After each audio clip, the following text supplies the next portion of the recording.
Жубайлардын ортосундагы кызганыч бул татаал жана көп кырдуу эмоция. Ал турмуштук мамилелерде пайда болушу мүмкүн. Бул көбүнчө ишенимсиздик, шерикти жоготуу коркуусу же көңүл бурунун жетишсиздиги менен байланыштуу.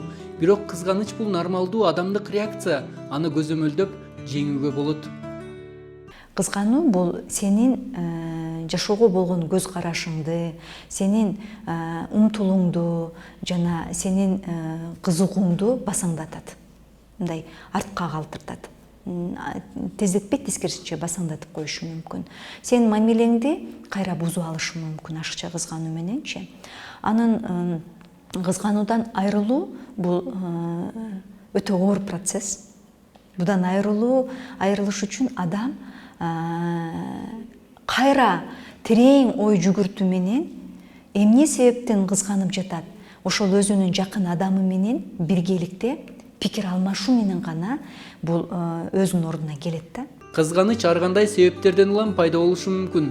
Бирок көп учурда өзүнө ишенбөөчүлүк, өзүн толук эмес сезүү, шерик башка бирөөнү менден жакшыраагын таба алат деген коркуудан улам пайда болот. Мурдагы мамилелерде алдануу, көңүл буруунун жетишсиздиги. Кызгануу кайсыл учурда курчуп кетиши мүмкүн. Ал ишенбей калды. Бирок ишенбеген жагдайды пайда кылган тарап ага түшүндүрө албай койгон учурлар көп болот да. Түшүндүрүп берген жок. Сен кызганба. Сен жөндөн эле кызганып жатасың. Мындай кырдарлар мындай учурду пайда кылып калды. Сен туура эмес түшүнүп калдың. Өзү мындай деп экөө бири менен түшүнүүнү пайда кылыш керек да.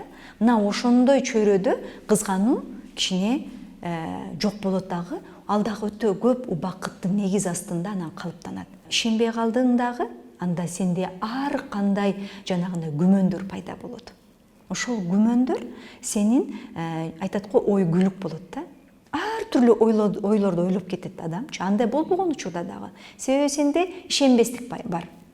Ошондой учурду сен ошол момент жакының менен чечишкенге аракет кылыш керексиң. Кызганыч көйгөйгө айланат. Эгерде ал көзөмөлгө алынбай, агрессияга же ишенимдин бузулушуна алып келсе, эгерде сиздин сезимдериңиз мамилелерге терс таасирин тийгизип жатканын байкасаңыз, чара көрүү маанилүү.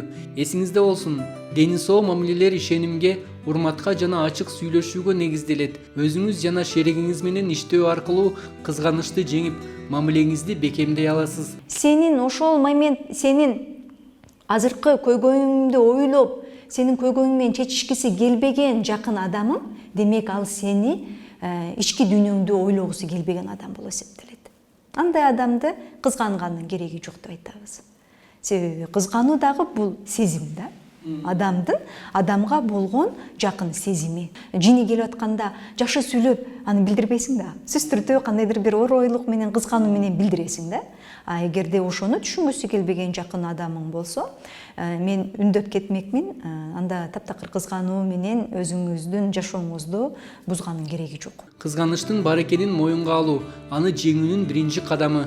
Өз сезимдериңизди жана ойлоруңузду шерикке конструктивдүү түрдө билдирүү, чектерди орнотуу. Шерик менен мамиле ортосунда аралыкты белгилеп алуу зарыл. Жеке турмуштан сырткары курбу курдаш, жамаатташ, кесиптеш багытта мамилелер болоорун түгөйүңүз нормалдуу кабылдоосу зарыл. Эгерде кызганыч сиздин жашооңузга терс таасирин тийгизсе, психологко же үй бүлөлүк терапевтке кайрылууну унутпаңыз.